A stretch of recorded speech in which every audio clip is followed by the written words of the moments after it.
और deputy CM Keshav Prasad Maurya ने x पर पोस्ट किया है। कांग्रेस नेता राहुल गांधी और समाजवादी पार्टी अध्यक्ष अखिलेश यादव पर निशाना साधा है। 2024 चुनाव में संविधान और आरक्षण पर जनता को गुमराह किया। विधानसभा चुनाव में जनता इनका असली चेहरा बेनकाब करेगी। और साथ ही लिखा 2027 में कांग्रेस समाजवादी पार्टी से मुक्त यूपी का दावा किया। जनता विकास और सुशासन की राजनीति के साथ है, ये उन्होंने लिखा। और पीएम मोदी के नेतृत्व में यूपी में फिर कमल खिलेगा। असम, बंगाल की तरह उत्तर प्रदेश में भी बीजेपी की जीत का दावा उन्होंने अपने एक्स पोस्ट में किया है।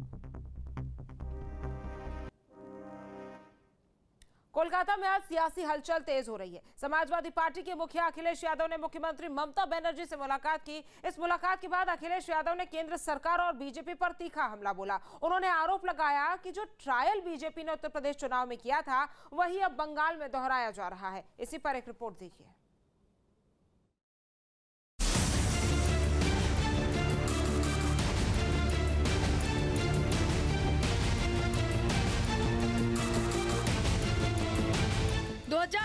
के सियासी रण के बीच कोलकाता से उठी ये आवाज यूपी तक सुनाई देने वाली है।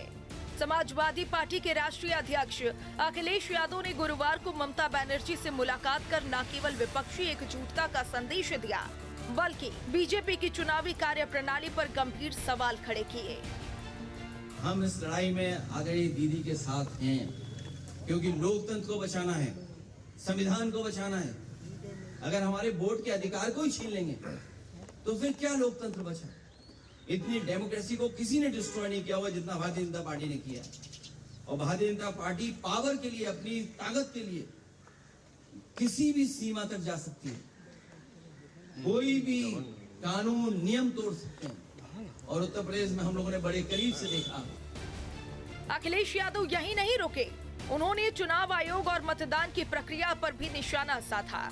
अखिलेश ने दावा किया कि बंगाल में मतदाताओं पर दबाव बनाया गया है। ये तस्वीर तो देखी होगी आपने, इससे ज्यादा भयानक काम यहाँ हुआ है। अगर बुलेट्स के डरा करके वोट डाला जाएगा तो कौन जीतेगा? आप बुलेट से डरा रहे हैं वोट के लिए, और इलेक्शन कमीशन निष्पक्ष नहीं है, बीजेपी के सहारे पे काम कर रहा है। जब बाई इलेक्शन उत्तर प्रदेश का हुआ था, मैं लोकसभा में अपने सभी मेंबर्स को लेकर के,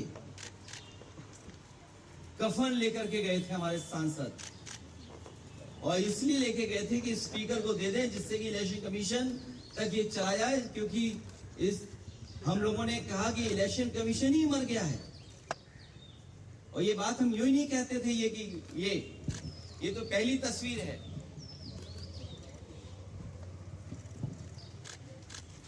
दूसरी तस्वीर भी किसी से छिपी नहीं होगी।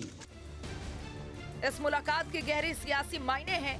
यूपी और बंगाल के दो बड़े छत्रपों का एक साथ आना बीजेपी के खिलाफ एक बड़े मोर्चे की आहट माना जा रहा है। भारतीय जनता पार्टी ने जो बंगाल में किया है, उत्तर प्रदेश में उससे कम किया उन्होंने, लेकिन ट्रायल वहीं पर किया। हालांकि बंगाल में इससे भी खतरनाक तस्वीरें आई होंगी, जो मैं तस्वीर दिखाना चाहता हूं आपको। ये तस्वीर वो है जब उत्तर प्रदेश में बाई इलेक्शन हुआ था। फोर्सेस को लगा करके लोगों को वोट रोका गया, वोट नहीं डालने दिया, और चिन्हित कर करके कि कौन सा वोटर समाजवादी पार्टी का है उसको वोट डालने नहीं दिया जाएगा। और बंगाल में जो हुआ है, डेमोक्रेसी को डिस्ट्रॉय करने का रास्ता निकाला है। अखिलेश ने साफ कर दिया है कि संवैधानिक संस्थाओं का जिस तरह इस्तेमाल हो रहा है, उसके खिलाफ लड़ाई अब तेज होगी।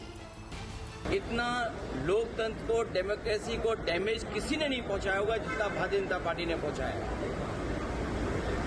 भारतीय जनता पार्टी की आंखों में दीदी खटकती हैं।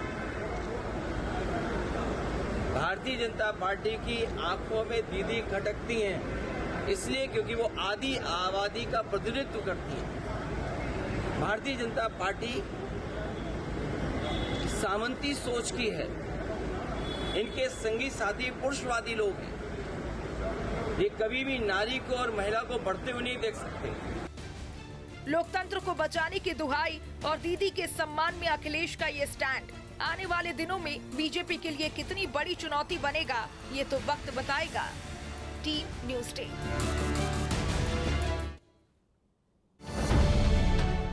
अब से डीडी फ्री डिश की चैनल नंबर 57 पर देखिए न्यूज नेशन।